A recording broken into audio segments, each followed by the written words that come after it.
கர்த்தர் இன்றைய நற்செய்தி.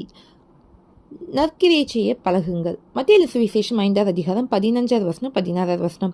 விளக்கை கொளுத்தி மரக்காலால் மூடி வைக்காமல் விளக்கு தண்டின் மேல் வைப்பார்கள், அப்பொழுது அது வீட்டிலுள்ள யாவருக்கும் வெளிச்சம் கொடுக்கும். இவ்விதமாய் மனுஷருங்கள் நற்கிரிகளை கண்டு பரலோகத்தில் இருக்க உங்கள் பிதாவை மகிமைப்படுத்தும்படி உங்கள் வெளிச்சம் அவர்கள் முன்பாக பிரகாசிக்க கடவுது. இப்போ நீங்கள் ஒரு கேண்டில் பற்ற வைக்கிறீங்கன்னா அது கேண்டில் ஸ்டாண்டில் வச்சாதான் அது அந்த ரூமுக்கு வெளிச்சம் கொடுக்கும்.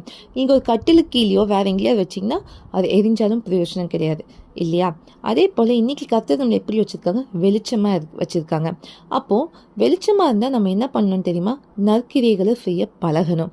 ஏன்னா நம்ம ஏசப்பா இந்த பூமியில் சுற்றி திரும்போது நற்காரியங்களை செய்து சுற்றி திருந்தான் வேதம் சொல்லுது.